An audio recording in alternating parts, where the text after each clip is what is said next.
एक घने जंगल में टुनटुनी चिड़िया का हंसता खेलता परिवार रहा करता था। वह अपने खेत में तरह तरह की सब्जियों की खेती किया करती थी और उसका पति राजू कबूतर सेठ कड़कनाथ कौवे के यहाँ मजदूरी का काम किया करता था। टूनी चिड़िया की दो बेटियां थी, टुनटुनी चिड़िया और पिंकी चिड़िया। एक दिन टूनी चिड़िया अपने खेत में सब्जियों के बीज बो रही थी। तभी टूनी चिड़िया की बेटियां टुनटुनी और पिंकी उसके पास आई। मम्मा, आप ये क्या कर रही हो? टुनटुनी बेटा, मैं खेत में बीज बो रही हूँ। मम्मा, हमें भी बीज दो ना, हम भी खेत में बीज बोएंगे। नहीं नहीं टुनटुनी बेटा, आज बहुत देर हो गई है, मैं तुम्हें फिर कभी बीज बोने को दूंगी। चल अब घर चल। और फिर टूनी चिड़िया खेत में बीज बोकर अपनी बेटियों को अपने साथ लेकर घर चली आती है और राजू कबूतर भी तब तक घर लौट आता है। अपने पति का उदास चेहरा देखकर टूनी चिड़िया उससे कहती है, क्या बात है राजू जी, आज आप बहुत उदास दिखाई दे रहे हो, ऐसी क्या बात हो गई है, जरा मुझे भी तो बताओ। वो टोनी, मालिक ने मुझे काम से निकाल दिया। क्या मालिक ने आपको काम से निकाल दिया? पर क्यों राजू जी, ऐसी कौन सी गलती हो गई जो उन्होंने आपको काम से ही निकाल दिया?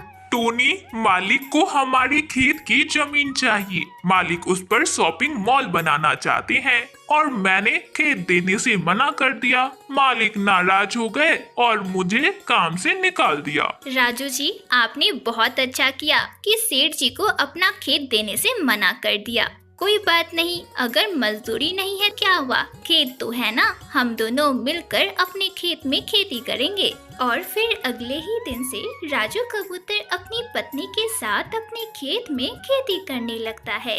उधर सेठ जी का वफादार कालू कौवा उसके कान भरने लगता है।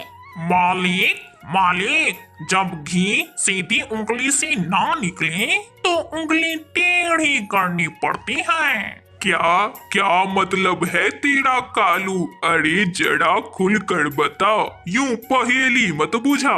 मालिक, दीवारों के भी कान होते हैं, जरा आप अपना कान यहाँ तो लाना, फिर मैं आपको सारी बातें खुलकर समझाता हूँ। और फिर कालू कौवा फुसफुसाते हुए सेठ जी के कान में कुछ कहता है और उसी रात अचानक से टूनी चिड़िया के घर में आग लग जाती है। मम्मा, मम्मा आप कहाँ हो? मम्मा बचाओ मुझे, मेरा बदन जल रहा है। मम्मा, मम्मा मुझे बचाओ ना। हे भगवान, इतनी भयंकर आग कैसे लग गई हमारे घर में? सुनो जी राजू जी, आप टुनटुनी को बचाओ, मैं पिंकी को बचाती हूँ। चलो राजू जी जल्दी करो, नहीं तो हमारी दोनों बच्चियाँ खतरे में पड़ जाएंगी। टूनी चिड़िया और राजू कबूतर किसी तरह अपनी दोनों बेटियों की जान बचा लेते हैं, पर इस आग में वे हादसे के शिकार हो जाते हैं और दोनों की वहीं मौत हो जाती है। अगले ही दिन सेठ उनके खेत पर कब्जा कर लेता है, क्योंकि सारा किया कराया तो सेठ और कालू कौवे का ही था। इस हादसे के बाद टुनटुनी चिड़िया और पिंकी चिड़िया जंगल जंगल भटकने लगती है। एक दिन सुंदरी कौवी अपने खेत के लाल लाल रसीले अनार तोड़कर अपने घर लेकर जा रही थी। सुंदरी आंटी, हमने कल से कुछ भी नहीं खाया। आंटी, हमें एक अनार खाने को दो ना, बहुत भूख लगी है आंटी, हमें एक अनार दे दो। सुंदरी कौवी को उन दोनों बहनों पर दया आ जाता है और वह उन्हें एक अनार खाने को दे देती है। टुनटुनी दीदी, ये अनार कितने रसीले हैं। टुनटुनी दीदी, हम इन अनार के बीजों को फेंकेंगे नहीं, इन्हें हम घर के आंगन में बो देंगे, ताकि कुछ महीनों बाद जब हमारे आंगन में अनार के पेड़ पर अनार लगे तो हम उन्हें बेचकर पैसे कमा सके। टुनटुनी चिड़िया को अपनी बहन का यह सुझाव बहुत अच्छा लगता है और दोनों बहनें मिलकर अनार के बीजों को अपने आंगन में बो देती है। कुछ महीने बाद ही उनके आंगन में लाल लाल रसीले अनार के पेड़ उग आते हैं, जिन पे बहुत सारे रसीले अनार लगे हुए थे। और फिर दोनों बहनें अनार के पेड़ से अनार तोड़कर उन्हें बाजार में बेचने चली जाती है। इस तरह टुनटुनी चिड़िया और पिंकी चिड़िया अनार की खेती कर अपनी आगे की जिंदगी खुशी खुशी बिताने लगती है। दूर किसी जंगल में रामू नाम का कबूतर अपनी पत्नी टुनटुनी चिड़िया के साथ रहा करता था। रामू कबूतर अपने घर की आंगन में ही पपीते की खेती किया करता था और उन पपीतों को तोड़कर वह बाजार में बेचा करता था, जिससे उसे कुछ पैसे मिल जाते थे और उन्हीं पैसों से उनका घर चलता था। उसी जंगल में रामू कबूतर का पड़ोसी कालू कौवा भी रहा करता था। कालू कौवा को किसी भी पक्षी की तरक्की देखकर बहुत जलन होती थी और रामू कबूतर की तरक्की देखकर उसे बहुत ही जलन हो रही थी। एक दिन रामू कबूतर अपनी दुकान पर पपीता बेच रहा था। उसके पपीते की दुकान पर पक्षियों की भीड़ लगी हुई थी। अरे मोहन भाई, मुझे 2 किलो पपीते तोल दो। हाँ हाँ रामू भैया, मुझे भी 5 किलो पपीते तोल दो। 2 किलो पके पपीते और 3 किलो कच्चे पपीते। अरे रामू भैया, आपके पपीते तो इतने स्वादिष्ट और मीठे होते हैं कि क्या बताऊं। वाह वाह, खाकर मजा ही आ जाता है। भैया ऐसा करो, 4 किलो पके पपीते मुझे जल्दी से तोल दो। यह सब अपनी दुकान पर बैठा कालू कौवा देख रहा था।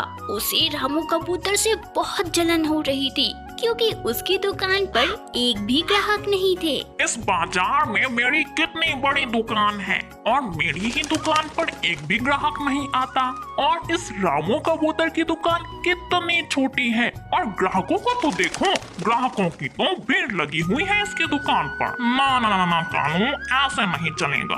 अगर तुम ऐसे ही हाथ पर हाथ धरा बैठा रहेगा तो तेरी दुकान तो चलने से रही। इस रामू कबूतर का ना कोई इलाज तो करना ही होगा। उसी रात कालू कौवा रामू कबूतर के आंगन में जाता है और उसके आंगन में लगे पपीतों के पेड़ों की जड़ में दवाई डाल देता है और वहाँ से भाग जाता है।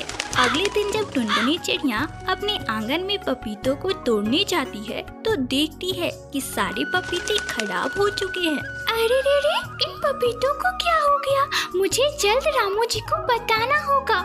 रामू जी जल्दी बाहर आइए, देखिए ना हमारे पेड़ और पपीतों को क्या हो गया है। टुनटुनी चिड़िया की आवाज सुन रामू कबूतर जल्दी से आंगन में आता है। क्या बात है टुनटुनी, तुम इतना चिल्ला क्यों रही हो? अजी देखिए ना हमारे पपीतों को क्या हो गया। रामू जी हम तो बर्बाद हो गए, अब हम क्या करेंगे रामू जी, हम तो कहीं के नहीं रहे। तभी रामू कबूतर अपने पपीतों को देखता है और देखकर हैरान हो जाता है। हे भगवान, ये सब क्या हो गया और कैसे हो गया? हमारे पपीते के पेड़ और उनमें लगे पपीते खराब कैसे हो गए? रामू कबूतर और टुनटुनी चिड़िया बहुत उदास हो जाते हैं।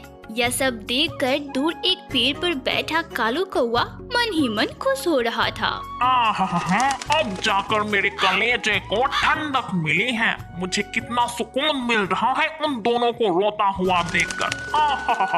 तभी वहाँ एक बूढ़ी कबूतरी आती है और कालू कौवे से कहती है, अरे बेटा मुझे कुछ खाने को दे दो, मैंने 2 दिनों से कुछ भी नहीं खाया है। मुझ बूढ़ी पर रहम करो बेटा, कुछ खाने को दे दो। अरे ओ पुड़िया, अगर तू भूखी है तो इसमें मैं क्या करूं? मैंने क्या यहाँ अनाथ आश्रम खोल कर रखा है? चल भाग यहाँ से, मेरे पास तुझे देने के लिए कुछ नहीं है, निकल यहाँ से। बूढ़ी कबूतरी निराश होकर वहाँ से चली जाती है। तभी उसे टुनटुनी चिड़िया और रामू कबूतर दिखाई देते हैं तो वह उन दोनों के पास जाती है। अरे बिटिया, मुझे बहुत जोरों की भूख लगी है, क्या तुम मुझे कुछ खाने को दे सकते हो? मैंने 2 दिनों से कुछ भी नहीं खाया है बेटा।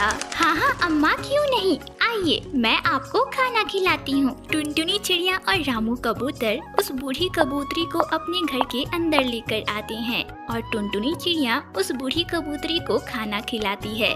खाना खाने के बाद बूढ़ी कबूतरी उन दोनों से कहती है, अरे बेटा, तुम दोनों तो मुझे बहुत ही अधिक परेशानी में दिख रहे हो, फिर भी अपनी परेशानियों को भुलाकर तुमने मुझ जैसी गरीब बूढ़ी की मदद की। मैं तुम दोनों से बहुत खुश हुई। ये लो बिटिया, ये एक जादुई पानी है।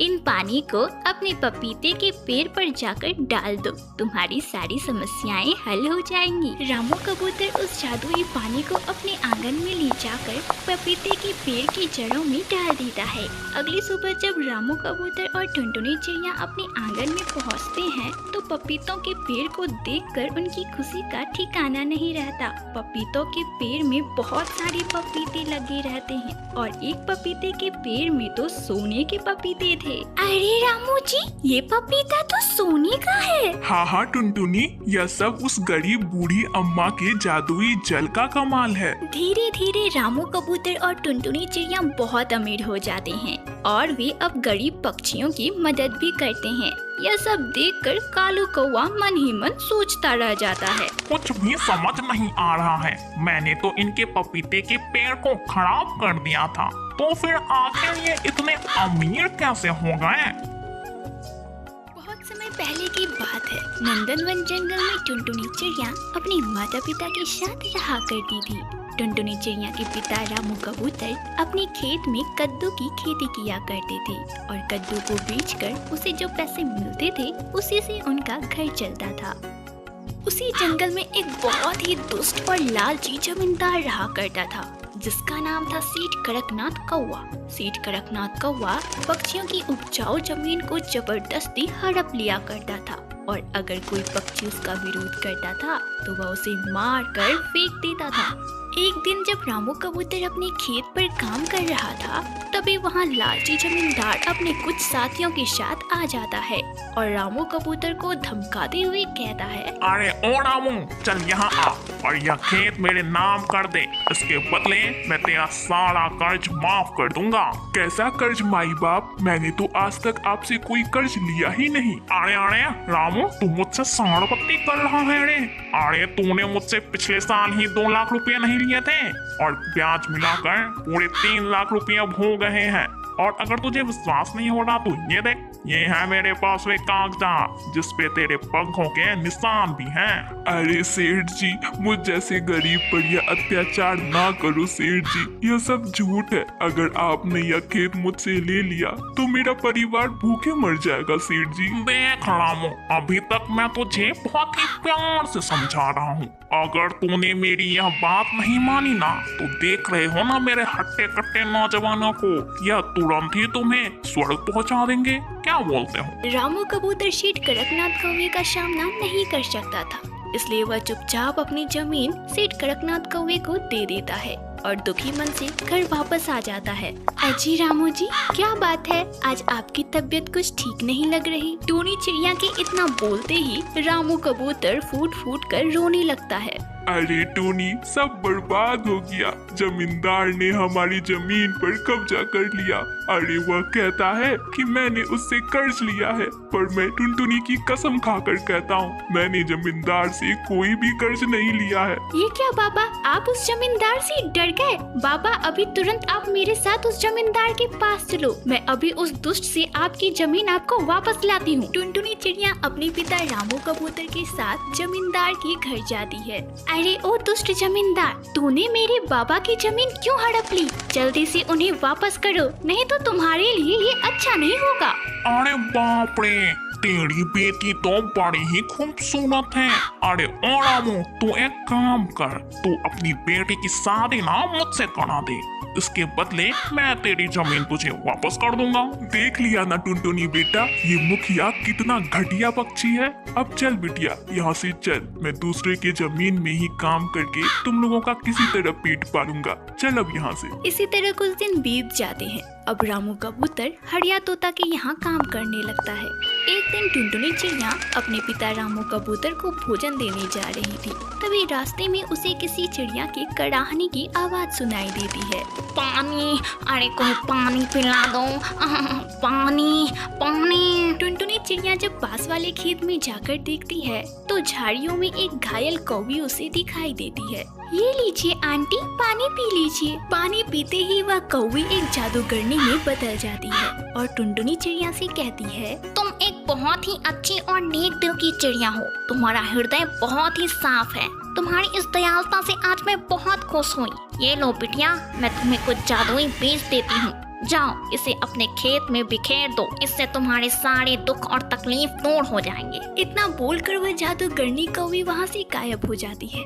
टुनटुनी चिड़िया खुशी खुशी उन बीजों को लेकर अपने घर आ जाती है और घर के पास वाले बंजर जमीन पर उन बीजों को बिखेर देती है। अरे टुनटुनी बिटिया, तू यहाँ क्या कर रही है और इस बंजर जमीन में क्या बिखेर रही है? बाबा, मैंने इस बंजर जमीन में जादुई बीज बिखेरे हैं। एक जादूगरनी आंटी ने मुझे दिया है और कहा है इससे हमारे सारे दुख और तकलीफ दूर हो जाएंगे। कुछ दिनों बाद ही उस बंजर जमीन में छोटे छोटे पौधे निकलने लगते हैं और देखते ही देखते उन पौधों से बहुत सारे प्याज निकलने लगते हैं। ये सब देखकर रामू कबूतर बहुत खुश होता है और उन प्याज को जमीन से निकालकर शहर की मंडी में जाकर अच्छी कीमतों पर बेच देता है। देखा बाबा, मैंने बोला था ना कि मैं उस बंजर जमीन पर जादुई बीज बिखेर रही हूँ। हाँ मेरी प्यारी बिटिया, आज तेरी वजह से हमारे सारे दुख और तकलीफ दूर हो गए। मैं भगवान से यह प्रार्थना करता हूँ कि सभी पक्षी को तुझ जैसी ही बेटी प्राप्त हो। अब रामू कबूतर अपनी प्यारी बिटिया टुनटुनी और अपनी पत्नी टोनी चिड़िया के साथ खुशी खुशी रहने लगता है।